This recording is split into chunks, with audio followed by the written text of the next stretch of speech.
महाराष्ट्रात उद्भवणाऱ्या नवीन प्रकरणाचा नेमका उद्देश काय? हाच प्रश्न आज तुम्हाला देखील पडला असेल. नमस्कार, मी तिरुपती लक्ष्मण जाधव, तिरुपती जाधव या आपल्या ऑफिशियल यूट्यूब चॅनलमध्ये तुम्हा सर्वांचे स्वागत करतो.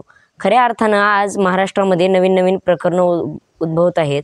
त्याचा नेमका उद्देश तरी काय आहे हे आम्हाला समजलं पाहिजे. त्या उद्देशामागं नेमका कोणता मसुदा गाडला जातोय हे देखील आम्ही समजून घेतलं पाहिजे. सर्वात पहिल्यांदा संतोष देशमुखांची हत्या झाली. ते हत्या प्रकरण नाही म्हणलं तरी 2 महिन्यांच्या जवळ तरी चाललं असेल.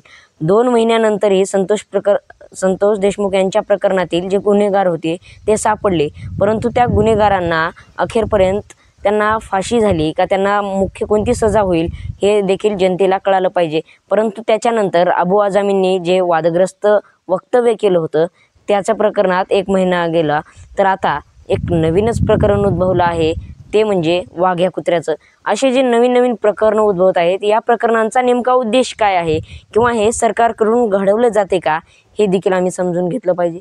खऱ्या अर्थानं महाराष्ट्रामध्ये शेतकऱ्यांना एक आश्वासन देण्यात आलं होतं की आम्ही तुमचं सर्वात 7/12 हा कोरा करणार, असं देवेंद्र फडणवीस यांनी निवडणुकीपूर्वी म्हटलं होतं. सरकार त्यांचं आल्यानंतरही त्यांनी ते आजपर्यंत काम पूर्ण केलं नाही. तर अजित पवारांनी सांगितलं की शेतकऱ्यांनी लवकरात लवकर कर्ज भरावं. आता त्यांनी सांगितलं की आम्ही कर्जमाफी करणार. आता ते सांगत आहेत की तुम्ही लवकरात लवकर कर्ज भरा. म्हणजे शेतकऱ्याची एका बाजूला फसवणूक केली जात आहे. याकडे न वळवता, म्हणजे कोणती मीडिया असेल, सोशल मीडिया असेल, शेतकऱ्याची जी कर्जमाफी होती त्या विषयाकडे मुख्य प्रेक्षकांचं लक्ष न वळवता हे एका नवीन प्रकरणाकडे वळवून ते प्रकरणं शांत केली जात आहेत. परंतु या प्रकरणांचा निकाल न लागता महत्त्वाचं म्हणजे या शेतकऱ्याचे प्रश्न कधी सुटणार हा देखील आहे. शेतकऱ्यांना खरंच या देशात न्याय मिळतोय का, त्यांच्या पिकाला भाव मिळतोय का हे देखील आम्ही समजून घेणं गरजेचं आहे. शेतकऱ्यासाठी आवाज उठवणं गरजेचं आहे. आज प्रत्येकजण आपल्या हक्कासाठी, स्वार्थासाठी लढतोय, परंतु कुणी देशाचं पोट भरवणाऱ्या शेतकऱ्याकडे कुणी पाहत नाही. अशी प्रकरणं येत राहतील, जात राहतील, परंतु खऱ्या अर्थाने या शेतकऱ्यांना कधी न्याय मिळणार हे देखील आम्ही समजून घेतलं पाहिजे. त्या शेतकऱ्याची कर्जमाफी होणार का?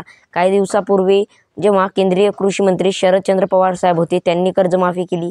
उद्धव ठाकरे साहेबांनी त्यांच्या अधिवेशनामध्ये, पहिल्या अधिवेशनात नागपूरमध्ये त्यांनी कर्जमाफी दिली, परंतु भाजप सरकार कधी कर्जमाफी करणार? अजित पवार यांनी आश्वासन दिलं, फडणवीस साहेबांनी आश्वासन दिलं, परंतु हे आश्वासन हे पूर्ण करणार का हे देखील महत्त्वाचा मुद्दा आहे. तर मित्रांनो, तुम्हाला काय वाटतं, शेतकऱ्याची यंदा कर्जमाफी होईल का आणि नवीन प्रकरणाचा नेमका उद्देश काय आहे हे खाली कमेंट करून आम्हाला एकदा नक्की सांगा. जय जवान, जय किसान. धन्यवाद.